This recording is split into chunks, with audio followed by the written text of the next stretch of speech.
예, 저희 결혼과 가정 공부하고 있는데요. 굉장히 사실 실행적이고 중요한 과목이라고 생각합니다. 저도 신학원에서 사실 이거 가르치는 거는 못 봤어요. 다른 신학원 저도 나오고, 그다음에 이제 또 다른 신학원도 이렇게 커리큘럼도 이렇게 참고해서 보아도 신학원에서 결혼과 가정을 가르치는 신학원은 그 딜랜드에 있는 제임스 나스 목사님 하시는 신학원밖에 못 봤습니다. 근데 굉장히 강조를 하고 실제적인 면에 있어서 가장 중요한 저도 과목이라고 생각을 합니다. 실제 교회는 어쨌든 간에 교회나 사회는 다 이 가정을 아주 제일 작은 기초 단위로 하고 있는데, 가정이 무너지면 뭐 다 무너진다고 보면 돼요. 아무리 신앙생활 잘하던 사람도 가정에 문제가 생겨서 가정이 무너지면 교회 못 나오게 되거든요, 결국에는. 그래서 이 교회를 지탱하고 있는 것도 이제 가정이고, 가장 어떤 실제적인 면에 있어서는 이제 중요한 단위 중에 하나라고 생각이 됩니다. 예, 오늘은 저희가 자녀 양육에 대해서 좀 살펴보려고 하는데요. 사실은 이게 그 결혼과 가정에서 아주 중요한 하나의 그 꼭지를 이루고 있는 부분이라고 보시면 됩니다. 그래서 남편과 아내의 관계가 이제 가장 첫 번째 가정에 있어서는 중요한 그 하나의 꼭지라고 보시면 되고, 그 다음에 이제 자녀 양육에 관한 것인데요. 이게 사실은 어떤 부모의 민낯을 다 드러내는 이런 부분이라고 보시면 됩니다. 그래서 오늘은 주로 신명기 6장과 에베소서 6장, 이 신약과 구약을 한 부분씩 찾아보면서 자녀 양육에 대한 말씀을 살펴보려고 합니다. 이 자녀가 있다는 것은 일단 하나님께 특별한 복을 받은 겁니다. 그래서 자녀를 보면 부모가 무엇을 중요하게 여기는지 우리가 알 수가 있어요. 아이들의 경우 부모의 절대적인 영향을 받습니다. 따라서 부모가 중요하다고 생각하고 인도하는 길로 아이들이 따라갈 수밖에 없습니다. 아이들이 자기 혼자 뭘 마음대로 할 수 있는 건 극히 제한적이거든요. 아이들이 무엇인가를 한다는 것은 부모가 시켰기 때문에 그걸 하는 거예요. 그래서 아이들이 무엇을 하면 시간을 보내게 할 것인가는 대부분 부모의 선택에 달려 있다는 거죠.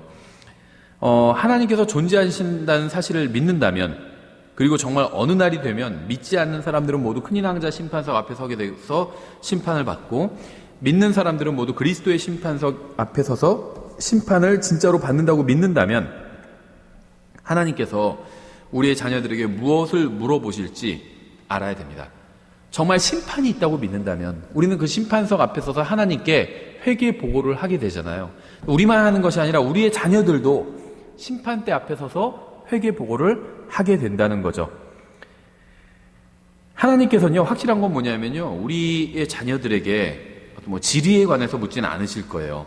원주율이나 근해 공식 이런 것도 묻지 않으실 겁니다. 우리 자녀들에게 영어, 수학, 과학 이런 거 묻지 않으실 거예요. 이건 확실하죠. 그러니까 이런 것들이 다 쓸데없다 이런 얘기를 하는 건 아닙니다. 다만 하나님의 심판석, 그리스도의 심판석에서 이런 걸 묻지는 않으실 거라는 거예요, 우리의 자녀들에게. 오늘날 불행한 사실은요, 구원받은 사람이나 구원받지 못한 사람이나 같은 방식과 같은 생각으로 자녀를 양육하고 있다는 겁니다. 똑같은 학원에 보내고요, 똑같은 거 다 공부시킨다는 거예요. 우리가 무엇을 위해서 자녀를 양육하고 자녀에게 무엇을 가르치는지는 우리가 진정으로 믿고 있는 것이 무엇인지, 또 우리가 무엇을 중요하게 여기는지를 드러내 보여줍니다. 이 세상 사람들은요, 대부분 자신의 자녀가 돈을 많이 벌고 원하는 것을 모두 구매할 수 있고 이 세상에서 편안한 삶을 사는 법을 가르치고 있어요. 그것이 가장 중요한 것이라고 생각하기 때문입니다. 그래서 아이들의 학교 생활, 숙제, 시험 등이 아이에게 가장 중요한 것이라고 생각을 합니다. 불행하게도 대부분의 그리스도인들이 이 점에 있어서는 세상 사람들과 크게 다르지 않다는 겁니다. 교회나 예배나 기도회보다 학교, 숙제, 시험이 더 중요하다고 생각하고요, 아이들의 인생과 그들이 어떠한 모습으로 하나님의 심판석이나 그리스도의 심판석에 서게 될지에 대해서는 전혀 생각하지 않고 살아가고 있다는 거죠. 아이들이 이 세상에서 잘 살게 키워야 한다고 주장하면서 영광의 주님 앞에 어떠한 모습으로 아이가 서게 될지에 대해서는 완전히 잊어버리고 있다는 겁니다. 우리는 모두 하나님 앞에서 우리의 인생에 대해서 회개 보고를 해야만 합니다. 단 한 사람도 예외가 없어요. 구원받은 사람도 구원받지 못한 사람도 누구나 다 하나님 앞에서 회개 보고를 하게 돼요. 구원받지 못한 사람은 큰인왕자 심판석 앞에서, 구원받은 사람들은 그리스도의 심판석 앞에서, 그리고 또 아이들도 모두 언젠가 하나님 앞에서 회개 보고를 하게 될 것입니다. 만약 아이들이 하나님 앞에서 회개 보고를 할 준비가 되어 있지 않다면 그것은 아이들의 잘못이 아니라 부모의 잘못이라는 거죠. 아이들이 시간을 어디에서 어떻게 보내고 무엇을 해야 할지를 부모가 결정하기 때문이죠. 많은 부모들이요, 모든 시간과 힘과 능력을 이 세상에서 편안한 삶을 사는데 집중하도록 자녀들을 훈련시키고 있습니다. 그러니까 좋은 직업을 갖게 하기 위해서 모든 것을 다 쓰고 있다는 거죠. 아이의 모든 시간, 부모의 모든 역량을 아이가 좋은 직업을 갖게 하는데 쓰고 있다는 겁니다. 자녀들이 더 나은 삶을 살게 하도록 돕기 위해서라고 하지만 사실은 하나님이 아닌 만몬을 섬기는 길로 인도하고 있다는 겁니다. 그래서 결국 이 세상에서 잘 먹고 잘 사는 데만 아이가 집중하게 한다는 거예요. 그러니까 이 세상에서 어떻게 살아야 되는지 가르쳐야 되는 건 사실입니다. 하지만 자칫 잘못하면 아이가 만몬을 위해서 만몬을 섬기면서 살게 만들게 된다는 겁니다. 그래서 아이들은요, 하나님과 하나님의 말씀에 대해서는 진지하게 생각하지 않게 되어 버렸다는 거예요. 우리는 아이들이 구원받기를 원합니다. 아이들이 죽으면 하늘나라에 가기를 원합니다. 그런데 우리의 마음속 깊은 곳에 있는 생각은요, 아이들의 경제적인 문제가 가장 중요하다는 거예요. 그래서 아이들이 하루 중 대부분의 시간을 어떻게 하면 더 많은 돈, 만몬이죠. 만몬을 만들 수 있는지에 시간을 보내도록 합니다. 하나님께서 우리에게 자녀를 주셨다면 우리에게 혼을 주신 거예요. 혼. 그렇죠. 우리는 하나님께서 주신 그 소중한 혼이 만몬이 아닌 그보다 훨씬 더 소중한 분을 사랑하도록 인도할 책임이 있죠. 하나님께서는 이 문제에 대해서 신명기 6장에서 분명하게 말씀하셨어요. 물론 우리는 이스라엘이 아닌 교회죠. 따라서 신명기 6장이 교리적으로 우리에게 적용된다 이런 주장을 하려는 것은 절대 아닙니다. 그런데 우리는 신명기 6장을 통해서요, 자신의 백성이 자녀를 어떻게 양육하기를 바라시는지 하나님의 마음을 알 수 있다는 거예요. 그러니까 지금 저희가 읽으려는 이 신명기 6장이 교리적으로 우리에게 해당되는 것이다 이런 것은 절대 아닙니다. 다만 하나님의 백성은 자녀를 어떻게 양육해야 되는지를 이 신명기 6장이 잘 보여주고 있다는 겁니다. 신명기 6장 3절부터 15절까지 좀 긴데요, 한번 쭉 읽어보면요, 3절부터 그러므로 오 이스라엘아 듣고 그것을 지켜 행하라. 그리하면 내가 잘되고 주 내 조상들의 하나님께서 내게 약속하신 것 같이 젖과 꿀이 흐르는 땅에서 너희가 강하게 불어나리라. 오 이스라엘아 들으라. 주 우리 하나님은 한 주시니 너는 내 마음을 다하고 혼을 다하고 힘을 다하여 주 내 하나님을 사랑하라. 이날 내가 내게 명령한 이 말씀들을 내 마음속에 두고 너는 그것들을 내 자녀들에게 부지런히 가르치며 내가 내 집에 앉을 때든지 길을 걸을 때든지 누울 때든지 일어날 때든지 그것들을 말할 것이며 너는 또 그것들을 내 손에 메어 표적으로 삼고 내 눈 사이에 두어 이마에 표로 삼으며 또 내 집의 기둥과 내 문에 기록할지니라. 주 내 하나님께서 내 조상 아브라함과 이삭과 야곱에게 맹세하신 땅으로 너를 데리고 들어가시고 내가 건축하지 아니한 크고 좋은 도시들을 내게 주시며 내가 채우지 아니한 집 곧 모든 좋은 물건이 가득한 집을 주시고 파서 만든 우물 곧 내가 파지 아니한 우물을 주시며 내가 심지 아니한 포도원과 올리브 나무를 주사 내가 먹고 배부르게 하실 때 너는 조심하여 너를 이집트 땅 속박의 집에서 데리고 나오신 주를 잊지 말고 주 내 하나님을 두려워하며 그분을 섬기며 그분의 이름으로 맹세할지니라.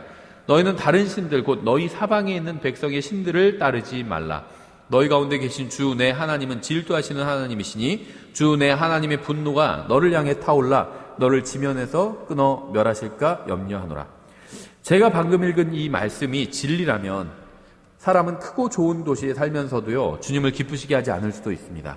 좋은 집에 좋은 것으로 가득 채우고도 명품으로 막 가득 채우고도요, 주님을 기쁘시게 하지 않을 수도 있다는 거예요. 하는 일이 다 성공하고 사업이 다 잘 되고 좋은 직업을 갖고 있어도요, 엄청난 축복을 받고도 그러한 복을 주신 하나님을 완전히 잊어버리고 살 수도 있다는 겁니다. 하나님께서는 우리나라를 축복해 주셨어요. 우리나라도 세계 200개 이상의 국가에서 한 10위 정도 하잖아요. 5% 안에 드는 거거든요. 엄청난 축복이고요.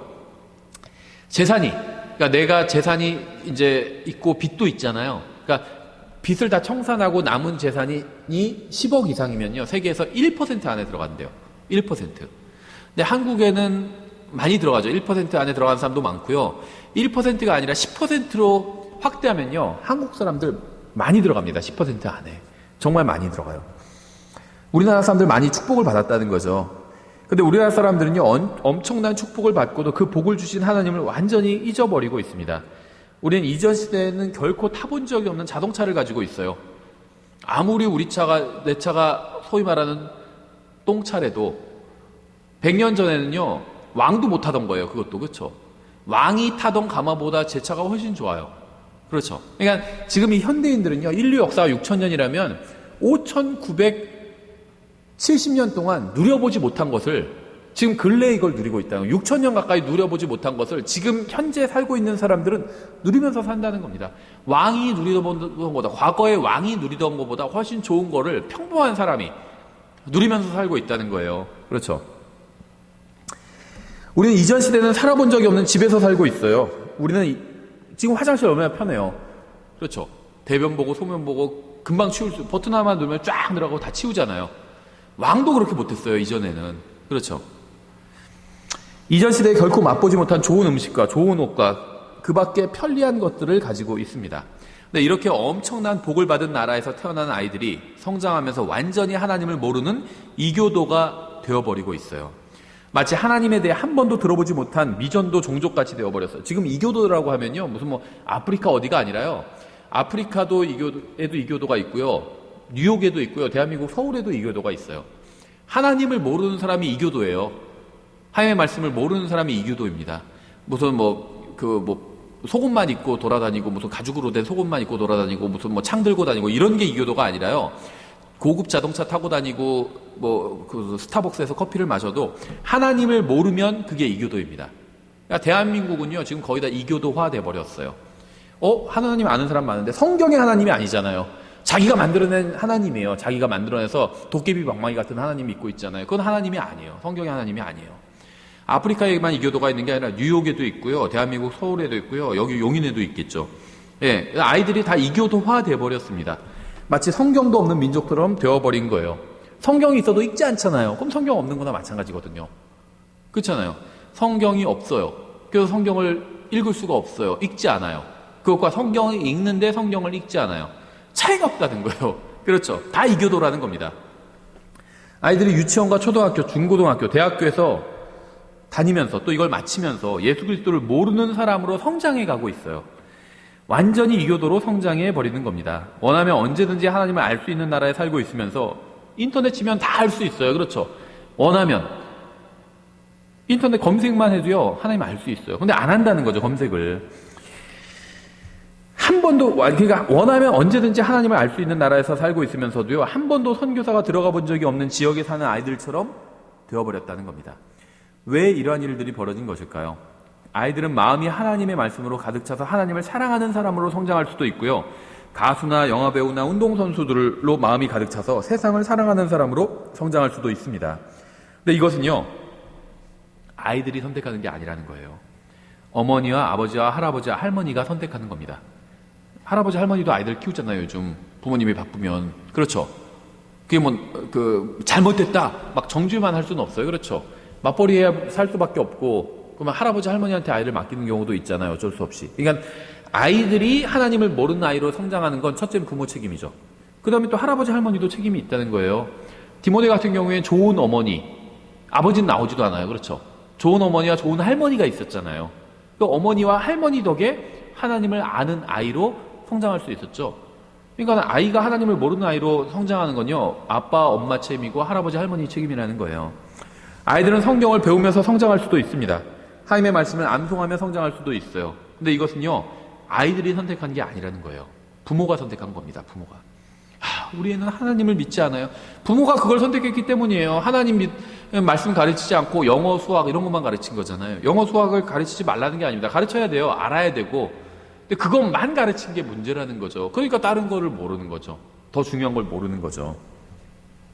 하나님께서는 우리에게 집을 주시고 음식을 주시고 옷과 필요한 모든 물질들을 주셨습니다. 근데 우리는 선물을 주신 하나님이 아닌 선물 그 자체, 물질을 경배하고 있어요. 성경은 우리가 하나님께 대한 우리의 사랑을 입증할 수 있다고 말씀하고 있습니다. 어떻게 입증할 수 있을까요? 6절에 보면요, 하나님의 말씀들을 마음속에 두라고 말씀하고 있어요. 근데 7절에서는요, 하나님의 말씀을 단순히 마음속에만 두는 것이 아니라 자녀들에게 부지런히 가르치라고 말씀하고 있습니다. 부모들은 아이들에게 글을 가르치고 산수를 가르칠 때 정말 열심을 냅니다. 그런데 하나님의 말씀을 가르쳐야 할 때는 그 열심이 사라져버린다는 거죠. 아이들에게 열심히 글과 산수를 가르치는 것처럼 마태복음이나 요한복음, 사도행전, 로마서를 가르쳐야 돼요. 수학이 중요한 것처럼 성경도 중요합니다. 수학을 중요하게 여기느냐, 성경을 중요하게 여기느냐의 문제는 아이들이 선택한 게 아니에요. 이건 부모가 결정한 겁니다. 부모가. 9살짜리 아이가 하나님을 모르는 것은 그 아이의 잘못이 아니라는 거예요. 아이들이 하나님을 모르면서 피노키오는 알아요. 그렇죠. 로빈훗도 압니다. 상체는 거의 벗고 다니는 인어공주도 알아요. 그렇죠. 민스커트를 입고 다니는 포카혼타스도 알아요. 요즘은. 디즈니랜드는 돈을 벌기 위해서요, 이 여성 주인공들의 옷을 벗깁니다. 아이들은 팅커벨이 귀엽다고 생각해요. 제가 방금 열거한 것들, 인어공주, 무슨 팅커벨, 이런 것들, 이런 건 실존하지도 않는 허구의 인물들이죠. 근데 아이들이 허구의 인물들에 대해서는 잘 알고 있어요. 이건 아이들 잘못이 아니라는 거죠. 아이들은 이런 허구의 인물들은 잘도 알고 있으면서 엘리야, 모세, 다윗, 사도 바울, 예수님 모르고 있어요. 실존 인물들이죠, 다. 이건 문제가 있는 겁니다. 근데 이거는요, 아이들 잘못이 아니라는 거예요. 부모 잘못이죠.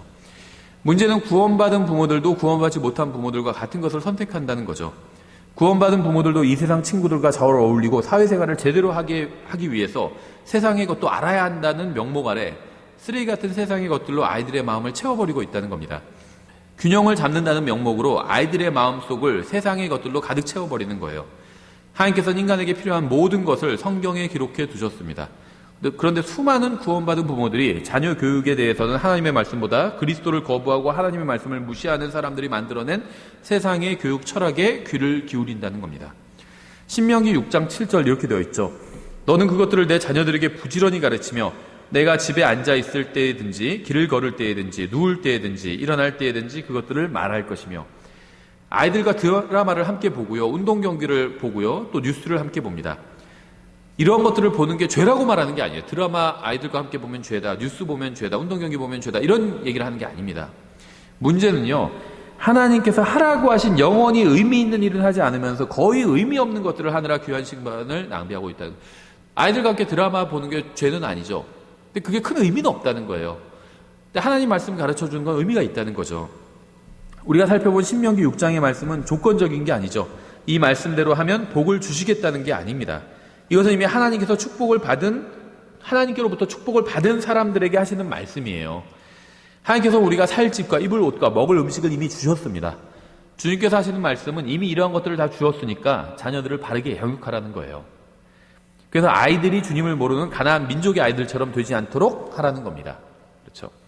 그래서 가나안에 들어가기 직전에 이런 말씀을 주신 거잖아요. 우리도 마찬가지예요. 아이들이 이제 세상이라는 가나안에 들어가게 돼요. 가나안이니까 뭐 약속의 땅이라고 생각하죠. 전투하는 곳이에요. 그곳은 가나안은. 그렇죠. 이스라엘 민족이 가나안에서 전투했잖아요. 근데 전투에서 이긴 적도 있고 진 적도 있잖아요. 아이성에서는 크게 졌죠. 여리고에서 승리했고. 이 가나안은요, 그리스도인이 구원받고 난 이후의 삶을 의미합니다. 천국을 의미하는 게 아니라, 하늘나라가 아니라 그리스도인이 구원받고 난 이후의 삶을 의미합니다. 그곳에는 전투를 하는 곳이에요. 하나님의 말씀을 따르면 승리하게 되고요, 여리고성처럼. 하나님의 말씀을 따르지 않으면 아이성처럼 크게 패하고 창피를 당하게 됩니다. 아이들이 언제 가나안에 들어가게 될까요? 물론 지금도 가나안에 있겠죠. 근데 이제 아마 성인이 되면 홀로 가나안에서 엄마 아빠 없이 지내야 될 거예요. 거기서 살아가는 법을 배워야 된다는 거죠. 가나안에 들어가기 직전에, 성인이 되어서 더 이상 부모 말을 듣지 않게 되기 전에 아이들에게 신명기 6장의 말씀을 가르쳐야 되는 거죠. 그래서 미리 가나안에 들어가기 전에 신명기의 말씀을 하나님께서 주신 거죠. 주님께서는 부모들에게 명령을 하셨습니다. 따라서 자녀들이 읽고 보고 듣는 것에 대한 책임은 부모들에게 있다는 겁니다. 아이들의 마음속에 무엇으로 가득 차게 되는지에 대한 책임이 부모들에게 있다는 거예요. 부모는 아이들에게 필요한 정보를 제공해 줍니다. 아이들은 후에 그 정보를 가지고 무엇을 중요하게 여길지와 무엇을 위해 살지와 누구를 섬길지를 선택하게 됩니다. 썩어 멸망하는 것을 위해 살지, 살아계신 하나님을 위해서 살지를 결정하게 됩니다. 아이들에게 가장 중요한 것은 어느 학교에 가고 숙제는 어떻게 하고 어떤 취미를 갖고 어디에 가서 쇼핑을 해야 하는지가 아니에요. 어렸을 때나 장성했을 때나 늙어서나 아이들에게 가장 중요한 것은요, 하나님이신 예수 그리스도예요. 그분을 알고 그분과 교제를 나누는 게 가장 중요합니다. 무엇을 가장 중요하게 여기는지는 아이들이 선택하는 것이 아니라 부모가 선택합니다. 아이들이야말로 부모가 가장 중요하게 여기는 것이 무엇인지 드러내 보여주는 부모의 간증이죠. 성경은 누울 때에도 하나님의 말씀을 가르치라고 말씀하고 있죠. 아이들이 잠들기 전에 아이들에게 책을 읽어주고 또 이야기를 들려주는 부모들이 있습니다. 나쁜 게 아니죠. 좋은 거예요. 남매가 길을 잃을까봐 빵 조각을 길에 떨어뜨리는 이야기 있죠. 또 늑대가 할머니로 분장해서 침대에 누워있는 이야기, 이런 거 있죠. 이런 거 이야기를 해줍니다. 근데 이런 얘기보다 홍해가 갈라져서 하나님의 백성들이 바다를 마른 땅처럼 건넌 이야기나 하늘에서 회오리 바람이 불어서 하나님의 말씀을 전하던 이 설교자를 엘리야죠 데려간 이야기, 아니면 우리의 구원자께서 무리를 걸어오신 이야기, 아니면 주님께서 묻히셨던 빈 무덤에 대한 이야기, 이런 게 훨씬 낫다는 거죠. 아이들에게 이야기를 해줘야 한다면 허구의 이야기보다 진실한 이야기를 해주는 게 훨씬 더 좋다는 겁니다. 사람들이 지어낸 이야기보다 핸델과 그렌델 이야기 이런 거 다 지어낸 거잖아요. 예수님께서 이 지상에서 어떻게 사셨는지, 무엇을 말씀하셨는지 이런 건 지어낸 이야기가 아니잖아요. 진실한 이야기잖아요. 이러한 진실한 이야기가 아이들의 믿음이 성장하도록 돕는 역할을 한다는 겁니다. 8절에서 너는 또 그것들을 내 손에 메어 표적으로 삼고 내 눈 사이에 두어 이마의 표적으로 삼으며 라고 말씀하고 있습니다. 여러분의 자녀는 여러분이 가장 중요하게 여기는 것이 무엇이라고 생각할까요? 집, 돈, 자동차, 무슨 부동산, 외모, 옷 이런 걸 중요하다고 생각할까요? 아니면 전 우주에서 가장 중요하신 분과 교제를 나누는 것이라고 생각을 할까요? 그러니까 왜 그랬대잖아요. 어떤 목사님이 신방을 갔더니 이제 가서 이제 성경 말씀을 같이 읽으려고 하니까 이제 딱 자리에 앉으니까 엄마가 아이한테 그냥 성경 좀 갖고 올래? 방에 있는 성경 좀 갖고 올래? 이랬으면 되는데 엄마가 가장 자주 읽는 책을 갖고 올래? 이랬더니 주간지를 갖고 왔대잖아요. 그렇죠? 그러니까는 엄마, 아빠가 무엇을 가장 중요하게 여기는지 아이가 알게 된다는 겁니다. 그렇죠? 9절에 또 내 집의 기둥과 내 문에 기록할지니라. 집에 빈 술병이 가득하고 탁자 위에 있는 잿더리, 담배꽁초가 수북한 것보다 암송해야 되는 하나님의 말씀을 적은 종이가 벽에 붙어있는 게 훨씬 낫다는 거죠. 여러분의 자녀가 항상 하나님의 말씀을 보면서 성장하느냐 그렇지 않느냐의 문제는 전적으로 여러분에게 달려 있습니다. 성경은 조심하여 주님을 잊지 말라고 말씀하고 있어요. 12절에서 어떻게 구원받은 어머니와 구원받은 아버지 밑에서 양육받은 아이들이 예수 그리스도보다 산타클로스를 더 만나고 싶어하는 걸까요? 이 산타클로스는요, 그리스도인이 아닌 이교도들이 섬기는 신이에요. 실제 존재하는 인물도 아닙니다. 대언자들과 복음 전도자들과 사도들과 구원자가 실존 인물들이죠. 이런 실존 인물을 가르쳐야 돼요. 그렇죠. 족장들, 아브라함, 이삭, 야곱, 대언자들, 그렇죠. 사도들, 그다음에 예수님, 실존 인물을 가르쳐야 되는 거죠. 우리는 비교적 안정적인 나라에서 살고 있고요. 자녀들을 또 양육하고 있습니다. 집이 있고 차가 있고 아이들이 다닐 학교가 있어요. 마음대로 신앙생활을 해도 잡아가지 않아요. 우리는 복을 받은 사람들이에요. 전 세계에서요, 이런 환경에 있는 사람들이 많지 않아요. 이런 환경에 없는 사람들이 훨씬 더 많아요. 집도 없고 차도 없고 컴퓨터도 없고 학교도 없고 그런 환경에 있는 사람들이 훨씬 많다는 거죠. 그런데 우리가 누리는 이러한 모든 기회를 이용해서 아이들에게 하나님의 말씀이 아닌 허구의 이야기나 전해주고 있다면 우리가 주님 앞에서 어떠한 말로 변명할 수가 있을까요? 사람들은 아이들의 행복을 위해 거짓말인 줄 알면서도 이야기한다고 합니다. 그런데 참된 행복은요, 예수 그리스도 안에 있어요. 돈에 있는 것도 아니고. 이것은 어른에게나 아이에게나 예외가 없는 사실이죠. 어른에게는 예를 들면 참된 행복이 예수님께 있는데 아이들에게는 그렇지 않다. 그런 게 아니잖아요. 이제 신약을 보면 에베소서 6장에 이렇게 되어 있죠. 1절에 자녀들아 주 안에서 너희 부모에게 순종하라 이것이 옳으니라. 가장 불행한 일은요, 그러니까는 하나님께서는 자녀들에게는 부모에게 순종하라고 분명히 말씀하셨죠. 근데 정말 불행한 일이 무엇이냐면요, 자녀들이 부모에게 순종했는데 부모가 자녀들을 하나님 보시기에 바르지 않는 길로 인도한다는 겁니다. 이게 정말 불행한 거죠. 하나님께서는 자녀들에게 부모에게 순종하라고 명령하셨어요. 그래서 자녀는 부모에게 순종하고 있는데 부모가 아이들을 쓸데없는 걸 가르쳐주고 있는 거예요. 이게 가장 불행한 일이라는 거예요. 자녀들이 부모에게 순종했는데 부모가 잘못된 길로 인도하는 것은 정말 불행한 일입니다. 여러분은 언젠가 주님 앞에 서서 회개 보고를 해야 한다는 사실을 기억해야 돼요. 아이들을 어떻게 양육했는지도 회개 보고 상황에 들어가요. 2절부터 3절에 내 아버지와 어머니를 공경하라. 그것은 약속 있는 첫째 명령이니 이것은 내가 잘되고 땅에서 장수하게 하려 함이라. 자녀들에게 주신 명령이요, 아버지와 어머니를 공경하래요. 그러면 이제 부모 마음이니까 자식들을 보면 도와주고 싶잖아요. 그렇죠? 자식들이요, 하나님의 말씀에 순종할 수 있도록 도와줘야 돼요. 부모들은. 그럼 하나님의 말씀에 순종하는 게 무엇이냐? 아버지와 어머니를 공경하라고 말씀하고 있잖아요. 그럼 자녀들은 아버지와 어머니를 공경해야 되거든요. 그런데 이걸 부모들이 어렵게 만들 수도 있어요. 여러분은 공경받을 만한 아버지이신가요? 공경받을 만한 어머니이신가요? 자녀들은 부모가 어떤 사람이든 상관없이 부모를 공경해야 됩니다. 이게 하나님의 명령이에요. 근데 그와 동시에 여러분은 부모로서 공경받아 마땅한 부모가 되어야 된다는 거죠. 하나님께서 명령하셨기 때문에 자녀들은 부모를 공경해야 하는데 부모가 형편없는 사람이라면 그 명령에 순종하기가 얼마나 어려운 일일까요? 술과 담배에 찌들어 있고 게으르고 바람이나 피우고 다른 사람을 폭행하고 거짓말이나 하고 사기나 치는 부모를 공경한다는 게 얼마나 어려운 일일까? 이런 부모도 공경해야 돼요. 하나님의 명령이기 때문에. 훌륭한 부모만 공경해라. 그럼 공경할 부모가 어디 있겠어요? 표현이 좀 자극적이지만 쓰레기 같은 부모도 공경해야 됩니다. 그런데 부모가 쓰레기 같은 짓을 한다면 자녀가 부모를 공경해야 되는데 그게 너무 어렵게 만든다는 거예요. 하나님의 명령대로, 하나님의 말씀대로 자녀가 사는 것을 어렵게 만든다는 거죠. 그렇죠. 그러니까 부모가 공경받아 마땅한 사람이 된다면 자녀들이 지켜야 하는 명령을 훨씬 더 쉽게 해주는 겁니다. 하나님의 말씀대로 살고요. 신실한 모습을 보여주고 신실하게 살고 그럼 자녀들이 공경하기가 훨씬 좋잖아요. 그렇죠. 아, 우리 아버지는 정말 자기가 하나님 말씀을 믿고 그 말씀대로 사는 분이야. 그러면은 훨씬 자녀가 부모를 공경하기가 좋잖아요. 그러니까 부모가 하나님의 말씀대로 신실하게 산다면 자녀들을 도와주는 거예요. 자녀들이 하나님 부모를 공경하기가 쉽게 만들어주는 거잖아요. 그렇죠. 따라서 자녀들을 사랑한다면 공경받을 만한 사람이 되어야 된다는 겁니다. 신실한 사람이 되어야 되겠죠. 깨끗하고 순결하고 거룩하고 절제되고 경건한 삶을 살아야 된다는 거예요. 부모들이. 그래야 자녀들이 하나님의 말씀에 순종하기가 쉬워진다는 겁니다. 하나님을 사랑하고 부모를 사랑하고 아이들을 사랑해야 된다는 겁니다. 하나님의 명령에 순종하고 진실한 삶을 살아야 된다는 거예요.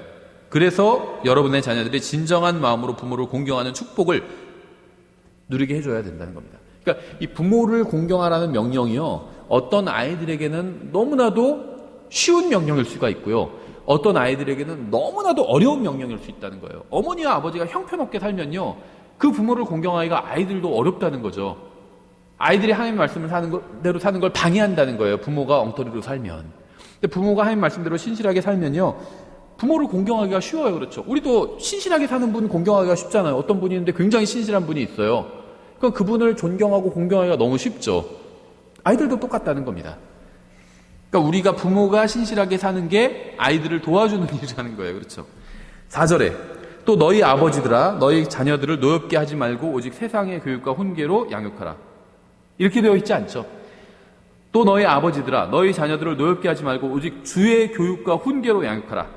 뭐 유대인식 교육 방법, 이게 세상적인 방법이에요. 탈무드식 교육 방법. 성경에 그런 게 어디 있어요? 다 가짜 얘기들이지. 탈무드. 성경을 공격하기 위해서 거부하는 유대인들이 지어낸 게 탈무드예요. 미드라시 이런 것들 다 마찬가지예요. 성경을 공격하기 위해서 만들어낸 것들이에요. 성경, 주님의 교육과 훈계로 양육하면 되는 겁니다. 딴 거 필요 없어요. 딴 데서 자꾸 뭐를 막 자녀의 양육에 대해서는 세미나 다니고 뭐 찾고 막 할 필요가 없다는 겁니다. 성경이면 충분해요. 열심히 읽으면 어떻게 부모가 어떻게 하나님, 살아계신 하나님 앞에 어떻게 회개 보고를 해야 될지 정리를 하면요, 자녀를 어떻게 양육해야 될지가 답이 나옵니다. 문제는 대부분의 구원받은 부모들이 자신의 자녀들이 이 세상에서 훌륭한 사람이 되기만을 바란다는 것입니다. 그러나 이 세상에서 훌륭한 사람이 되는 것보다 자신들을 만드신 거룩한 분의 눈앞에서, 하나님 눈앞에서 훌륭한 사람이 되는 것이 훨씬 더 중요한 일이에요. 아이들이 숙제나 공부를 하지 않으면 화를 내면서 영적인 것에 관심을 갖지 않는 것은 그대로 둔다면 이것이 주님을 기쁘시게 하는 일은 아닐 거라는 거죠. 우리가 시간을 들여서 무엇을 아이들에게 가르치는지가 바로 우리의 신앙의 간증입니다. 우리 마음을 사로잡고 있는 것이 바로 우리 신앙의 간증이에요. 이러한 것을 통해서 우리가 무엇을 중요하게 여기고 내 삶의 주인이 누구고 내가 누구를 섬기는지 드러나게 됩니다. 자녀의 마음을 지배하는 것이 무엇이기를 원하시나요? 자녀들의 마음을 가득 채우는 게 뭐가 되기를 원하시나요?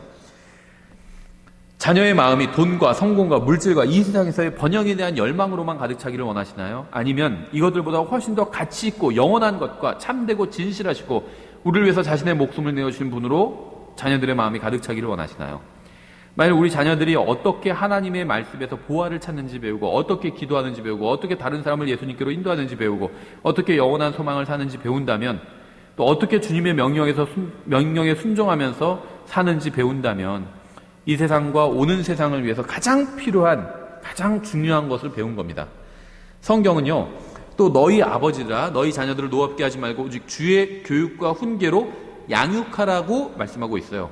이 양육하라는 건요, 우리나라 말로는 뭐 이게 다르게 번역할 방법이 없는 것 같아요. 양육하라 이렇게 번역을 했는데 영어로는 표현이 굉장히 독특해요. bring them up이에요. bring them up. bring, 가져오는 거죠. 그들을 데리고 오라는 겁니다. 그렇죠. 성경은 양육하라고 하지 어디로 보내라고 하지 않아요. 어느 학원에 보내면 양육이 되는 게 아니라는 거예요. 성경은 단순히 자녀들에게 말하라고 하지 않고 그들을 양육하라. bring them up. 데려오라. 이렇게 말씀하고 있어요. 단순히 자녀에게 거룩하게 살라고 말하지 말고 자녀들이 거룩하게 살도록 양육하라는 겁니다. 단순히 자녀들에게 의롭게 살라고 말하지 말고 자녀들이 의롭게 살도록 의의 길로 인도하라는 거예요. 이것이 바로 양육하라. bring them up의 의미예요.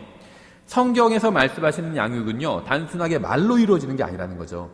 자녀를 인도해서 자녀와 함께 길을 걷는 것, bring them up, 같이 데리고 가는 거예요. 이게 양육이라는 겁니다. 자녀가 의롭게 살도록 말하는 것이 아니라 의롭게 사는 길로 인도하면서 함께 의의 길을 걷는 게 양육이라는 거예요. 그러니까 예를 들면 자녀 공부에 대해서도 이런 얘기가 있어요. 가장 형편없는 부모는요, 너 들어가서 빨리 공부해! 이러고 자기는 마루에서 TV 보는 거예요. 재밌는 거, 드라마 보고. 그럼 자녀는 그렇게 생각하겠죠. 엄마는 무슨 재밌는 드라마 보면서 난 재미없는 공부만 해. 이러는 거죠. 두 번째는요, 너 들어가서 공부해 하고 엄마도 드라마를 안 봐요. 그는 감시해, 공부하라고. 세 번째 가장 좋은 건요, 공부해 하고 자기도 같이 공부하는 겁니다. 같이 테이블에 앉아서 공부하는 거예요. 너는 그거 읽어, 나는 내 거 공부할 테니까 이러고. 그럼 이제 자녀도 공부하는 걸 자연스럽게 배울 수 있는 거죠. 마찬가지예요. 양육이라는 게 어떤 길로 가, 너 이렇게 해야 돼, 막 가르치는 게 양육이 아니라 그걸 하는 거 보여주고 같이 그걸 가는 겁니다. 너 저쪽 길로 가야 돼, 이렇게 가르쳐주는 게 아니라 같이 가는 거예요. 그 길로. 이게 양육이란 거예요. 이게 bring them up이에요. 그 길로 데려가는 것. bring them. 데리고 오라고 그랬잖아요. 데리고 가라는 거예요. 어디 보내면 그게 해결 안 돼요. 어디서도 해결해 주지 않아요. 교회에서도 해결해 주지 않아요. 자녀는요, 부모가 데리고 가야 돼요. 데리고 다녀야 돼요. 그러면서 가르쳐줘야 됩니다. 먹을 땐 이렇게 먹어, 이렇게 해야 돼, 다른 사람한테는 이렇게 돼. 가르쳐주는 거예요. 그렇죠. 이게 바로 부모의 책임이라는 거죠. 물론 우리는 이 세상에서 살아가는 방법에 대해서 자녀들에게 가르쳐줘야 됩니다. 그런데 우리가 너무나도 열심히 가르치는 것 중에는 우리가 생각하는 것만큼 그렇게 중요하지 않은 것들도 있어요. 이 세상을 살아가기 위해서 필요한 것들이 분명히 있죠. 이런 걸 가볍게 여기라는 건 아닙니다. 그런데 그러한 것들 중에는 우리가 강조하는 것만큼 중요하지 않은 것도 있다는 거예요. 한번 생각해 보면요. 우리의 자녀들은 하루에, 이제 학교 다니는 애들은 7시간에서 8시간 이상을 이 세상 공부를 하면서 보냅니다. 그리고 집에 와서는 숙제도 하고요, 과외도 하고요, 학원도 다녀요. 그렇게 되면 하루에 공부하는 시간은 10시간을 넘어가기도 합니다. 이런 식으로 일주일을 보낸다면 적어도 50시간 이상은 이 세상 것들을 공부하는 데 사용을 합니다. 그런데 하나님의 말씀을 공부하는 시간은 주일학교에서 보내는 1시간이 고작인 경우가 많죠. 우리는 이 세상이 악하다고 말합니다. 그런데 우리는요, 우리의 자녀들을 이 세상에 적합한 사람으로 키워가고 있어요. 악하다고 하면서 이 세상에 적합한 사람으로 키워가고 있다는 거죠. 우리는 하나님의 말씀이 이 세상에서 가장 위대하고 오류가 없는 책이라고 말합니다. 그런데 그 책을 자녀들에게 가르치지는 않는다는 거죠. 우리 교과서에 글을 쓴 사람들 한번 생각해 보세요. 대부분 지금 다 지옥에 있는 사람들이에요. 우리 교과서에 글을 쓴 사람들은 다 지옥에 있는 사람들이에요. 근데 우리가 하나님의 말씀을 기록한 사람들은 다 하늘나라에 있는 사람들이죠. 그러니까 어떤 걸 가르쳐야 되는지 우리가 알 수 있다는 거예요. 우리는 지금 지옥에 있는 사람들이 쓴 글을 공부하는데 학교에서 대부분의 시간을 보내고 있습니다. 살아계신 하나님께서 쓰신 마가복음은 단 한 번도 진지하게 개인적으로 공부해 본 적이 없어요. 우리가 인생에서 정말로 중요하게 여기는 것이 무엇일까요? 단지 입으로만 중요하다고 말하는 것 말고 정말 소중히 여기고 가장 중요하게 생각하는 것, 이게 무엇일까요? 우리가 가르치는 대로 배운 자녀들이 자라면 나중에 어떤 사람이 될까요? 내가 지금 가르치고 있는 대로 그대로 배운 자녀들이 성장하면 나중에 어떤 사람이 될까요? 돈을 벌고 이 세상에서 성공하는 데만 급급한 사람이 될까요? 아니면 살아계신 하나님께 헌신된 사람이 될까요? 창세기 18장을 보면요, 18절에 이렇게 되어 있어요. 아브라함에 대한 말씀인데요. 내가 보건대 아브라함은 분명히 크고 강력한 민족이 되며 땅의 모든 민족들이 그 안에서 복을 받으리니. 여러분은 왜 모든 민족들이 아브라함 안에서 복을 받는지 그 이유를 아세요?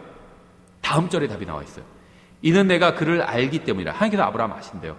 그가 자기 자녀들과 자기 뒤에 있을 자기 집안 사람들에게 명령할 터인즉 그들이 주의 길을 지켜 정의와 판단의 공의를 행하리니 이로써 주가 아브라함에 관하여 말한 것을 친히 그에게 이루리라 하시고, 주님께서는 아브라함이 무엇을 하든지 모든 민족들이 그 안에서 복을 받으리라고 말씀하지 않으셨습니다. 주님께서 아브라함 안에서 모든 민족들이 복을 받으리라고 말씀하신 이유는 아브라함이 자신의 자녀들이 주님의 길을 지켜서 정의와 판단과 공의를 행하게 할 것이기 때문이었어요. 그러니까 아브라함이 주님의 말씀에 순종했기 때문에 모든 민족이 복을 받을 수 있었던 겁니다. 그렇잖아요. 갈대아 우르에 있을 때, 거기 하란에 있을 때 거기서 나오라 말씀하셨는데 아브라함이 안 나왔다면 모든 민족이 아브라함을 통해서 복을 받을 수가 없는 거잖아요. 하나님께서는 또 다른 사람을 물론 선택하셨겠죠. 그렇다면 장성한 사람을 통제할 방법은 없습니다. 20살짜리, 30살짜리 통제할 수가 없어요. 어떤 분은 막 상담 신청하는데 이미 30살짜리 아들인데 막 어떻게 해달라고 그러신 분도 있거든요. 30살짜리 아들을 어떻게 해요? 못합니다. 그거는. 그렇죠. 다 컸는데 20살짜리도 못해요. 장성한 사람을요 통제할 수가 없습니다. 그건 누구도 부모도 못하는데 목사가 어떻게 해요? 그건 불가능합니다. 누구도 다른 사람을 통제할 수가 없어요. 근데 여러분의 집안에 속한 자녀들은 통제할 수 있습니다. 그렇죠. 10살짜리, 12살짜리 이런 애들 통제할 수가 있어요. 여러분은 다른 사람이 성경을 읽도록 할 수 없습니다. 그렇죠. 근데 여러분의 자녀들이 성경을 읽게 할 수는 있다는 거예요. 여러분은 다른 사람들이 단정한 옷차림을 하게 할 수는 없어요. 그렇죠. 근데 여러분의 자녀들이 단정한 옷차림을 하게 할 수는 있다는 겁니다. 여러분은 일요일 아침에 다른 사람들이 어디에 갈지는 결정할 수가 없습니다. 근데 여러분의 자녀들이 어디에 갈지는 결정할 수 있다는 거예요. 10살짜리, 12살짜리, 14살짜리 이런 애들은요. 부모가 결정할 수 있어요. 넌 일요일 아침에 하나님께 앞에 나와서 경배를 드려야 돼. 부모가 결정할 수 있다는 겁니다. 주님께서 아브라함에 대해서 무엇이라고 말씀하셨는지 아세요? 내가 그를 알기 때문이라 이렇게 말씀하셨습니다. 주님께서는 아브라함을 신뢰하고 계셨어요. 그가 자신의 자녀들에게 주님의 말씀을 가르칠지 알고 계셨던 겁니다. 아브라함의 가족은요, 우상숭배자들이었어요. 그들은 참된 하나님을 알지 못했습니다. 왜 아브라함이 대륙의 절반을 가로질러서 떠나야만 했을까요? 아브라함은 자신의 고향과 친구와 학교와 직장을 포함한 모든 것을 버려두고 떠나야 했습니다. 그는 이교도인 가나안 사람들의 영향을 벗어나서 살아계시며 참되신 하나님을 섬기기 위해서 또 자녀들에게 주님의 길을 가르치기 위해서 모든 것을 버리고 떠났던 겁니다. 여러분은 자녀들에게 하나님의 말씀을 가르치시나요? 자녀들에게 성경 이야기를 해주고 계신가요? 여러분이 자녀들에게 하나님의 말씀을 가르칠 수 있는 시간이 많지는 않아요. 성인이 되면 더 이상 못합니다. 언젠간 그들에게 하나님의 말씀을 가르치지 못할 날이 오게 될 것입니다. 여러분은 그 제한된 시간을 어떻게 사용하고 계신가요? 여러분은 하나님의 말씀을 가르치고 계신가요? 이건 여러분의 선택에 달려 있어요. 이 선택은 여러분이 무엇을 중요하게 여기고 무엇을 섬기는가를 보여준다는 거죠. 주님께서는요, 너희 자녀들을 오직 주의 교육과 훈계로 양육하라. bring them up. 이렇게 말씀하셨어요. 여러분은 자녀들을 주님께서 지정하신 길로 데려가야 됩니다. bring them up. 그들을 데리고 가야 돼요. 이게 양육이에요. 여러분이 자녀들을 주님의 길로 데려가기 위해서는요, 먼저 여러분도 그 길로 가야만 합니다. 교회를 선택하는데요, 부모에게 맞는 교회가 있고 자녀에게 맞는 교회가 있어요. 그렇죠? 자녀들 막 복지 같은 게 잘 되는 교회가 있고, 어리석은 사람은요, 자녀에게 맞는 교회를 선택해요.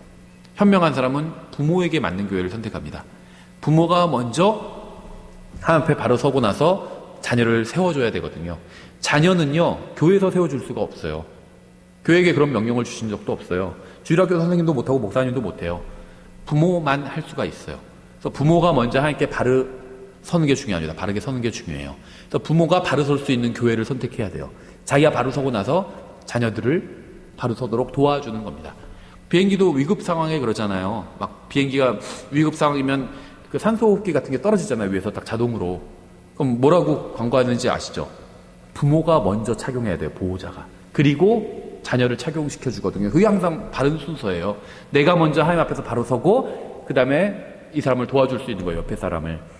급하다고 자녀부터 하면요, 자녀부터 착용해서 자녀는 딱 정상이 됐는데 부모는 그거 하느라고 시간이 걸려서 이제 산소를 호흡 못하면 쓰러지게 되잖아요. 자녀가 도와줄 수가 없어요. 자녀가 부모를 도와주는 게 아니거든요. 부모가 자녀를 도와주는 거예요. 그렇죠? 예, 그래서 순서가 항상 부모가 먼저 하나님 앞에 바로 서고 그 다음에 자녀를 바로 섰으니까 바른 길을 걷게 되죠. 그 길로 같이 데리고 가는 겁니다. 이게 양육이에요. 이게 bring them up이에요. 부모가 먼저 하나님 말씀을 공부해야 돼요. 그래야지 자녀를 가르칠 수가 있는 거죠. 오늘날 부모는요, 하나님을 믿고 성경도 믿고 열심히 연구하지만 아이들은 거의 불신자가 되어버리고 말았습니다. 왜냐하면 부모들이 아이들로 하여금 영적인 것을 추구하게 가르치지 않고 물질적인 것만을 추구하도록 가르쳤기 때문이에요. 하나님과 어떤 관계에 있는지가 아닌 소유한 물질의 양으로 상대를 평가하도록 가르쳤기 때문입니다. 교회 다니는 사람들도요, 다르지 않아요. 저기 뭐 임대 아파트 산다니까, 야, 걔네들이랑 놀지 말고 너 여기 좀, 예, 잘 사는 애들이랑 놀으라고 그러고, 구원받은 부모들도 그렇게 가르친다는 거예요, 아이들을. 우리 교회에 아이들이 있다는 것은 정말 놀라운 축복입니다.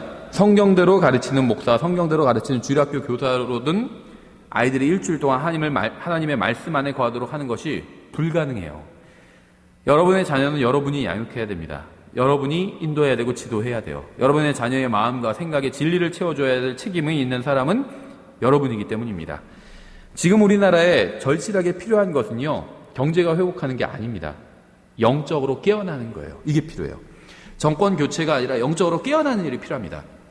진보적인 정당이 정권을 잡든지, 아니면 보수적인 정당이 정권을 잡든지, 아니면 강도와 절도 같은 이 범죄가 줄어들든지, 그러지 않는다는 거예요. 누가 정권을 잡아도요, 사는 거 비슷해요. 크게 달라지지 않는다는 거예요. 어느 정당이 정권을 잡는다고 해서 범죄자들이 죄를 포기하는 게 아니에요. 우리에게 필요한 것은요, 어떤 정치인이 정권을 잡는 게 아니라 하나님께서 우리의 마음을 붙들어 주시고 우리가 하나님을 붙드는 거예요. 이게 필요한 겁니다. 하나님께서는요, 힘과 생각과 혼을 다해서 하나님을 사랑하라고 말씀하셨습니다. 우리가 하나님을 사랑하는지 아니면 다른 것을 사랑하는지 어떻게 알 수 있을까요? 우리가 무엇을 얘기하고 무엇을 생각하는지 보면 알 수 있어요. 항상 예수님에 대해서 얘기하는 사람 있죠. 그 다음은 예수님을 사랑하고 있을 확률이 높아요. 항상 자동차, 벤츠에 대해서 얘기하는 사람은 벤츠를 사랑하고 있을 확률이 높다는 거죠. 우리가 자녀들에게 무엇을 가르치는지를 보면 알 수 있어요. 영어, 수학 이런 것만 강조하면요, 그것도 가르쳐야 되죠. 그런 것만 강조해요. 영어 점수 너 이게 뭐야? 하고 막 혼내고, 영어 점수가 떨어지면 화내는데 성경을 잘 몰라. 엘리야 누군지 아니까 모르는데요. 그러니까 괜찮아, 뭐 나중에 배우면 되지 뭐. 이렇게 한다면요, 그거는 영어 수학을 더 사랑하는 거예요. 하나님의 말씀보다. 그렇죠. 보는 자녀들이 나쁜 길로 가는 것을 완전히 막을 수는 없습니다. 그건 불가능해요. 내가 아무리 잘 키워도 자녀가 가서 이상한 짓 할 수도 있죠. 그러나 자녀들이 나쁜 길로 가는 것을 어렵게 할 수는 있어요. 아이들이 20살 되고 성인이 되고 크면 부모를 떠나게 되잖아요. 그러면 아이들이 떠나서 나쁜 짓을 하는 사람이 될 수도 있어요. 그렇죠. 마약 팔아먹고요, 인신매매하고 이런 사람이 되는 아이들로 성장할 수도 있어요. 근데 그걸 부모가 막을 수가 없다는 겁니다. 어떻게 막아요? 그렇죠. 다만 아이들이 나쁜 사람이 되는 것을 어렵게 만들 수는 있다는 겁니다. 강제로 자녀들이 예수님을 위해서 살게 할 수는 없어요. 자녀들이 강제로 의의 길로 걷게 할 수는 없습니다. 그런데 자녀들이 의의 길로 갈 수 있도록 장애물을 제거해주고요, 그들의 길을 평탄하게 해줄 수는 있어요. 의의 길로 간다는 게 뭔지 알게 해줄 수는 있다는 거예요. 그럼 나중에 의의 길로 내가 과거에 부모님을 통해서 의의 길로 가는 것을 봤어요. 자녀들이 나도 그 길로 가야겠다, 이렇게 해줄 수는 있다는 거예요. 자녀들이 예수님을 위해서 살겠다는 결정을 좀 더 쉽게 내릴 수 있게 해줄 수는 있다는 겁니다. 전 지금으로부터 100년이 지나면 이 강의를 듣는 모든 사람들이 예수 그리스도께서 가장 중요한 분이고 나는 그분을 위해서 살았어야만 했다라는 동일한 고백을 할 것이라고 생각을 합니다. 이 강의를 듣는 모든 사람들 100년 후에 어디 있을까요? 하늘나라 아니면 지옥에 있겠죠. 구원받지 않고 듣는 사람은 지옥에 있을 것이고 구원받고 들은 사람은 다 하늘나라에 있을 겁니다. 그럼 거기서는요, 다 예수님은 가장 중요한 분이고 나는 예수님을 위해서 살았어야만 했다, 다 그런 생각을 갖게 될 것이라고 생각합니다. 지금은 이 말에 동의하지 않는 분도 있을지 몰라요. 저 사람이 아직 세상을 잘 몰라서 그래. 세상에서 그래도 잘 나가야지. 이렇게 제 말을 부인하는 사람도 있을 거예요. 100년 후에는요, 세상에서 잘 나가는 게 더 제일 중요하다, 이렇게 생각하는 사람 아무도 없을 거예요. 하늘에서나 지옥에서나. 저와 여러분이 주님을 위해서 사는 삶이 오늘부터 시작될 수가 있습니다. 순간이 아닌 영혼을 위해서 살아야 되죠. 만몬이 아닌 하나님을 위해서 살아야 돼요. 아이들을 의의 길로 인도해야 됩니다. 하나님께서 우리가 그리스도인답게 살도록 하나님께 도움을 구해야 돼요. 그래야 우리가 아이들도 그리스도인답게 살도록 인도할 수가 있기 때문이겠죠.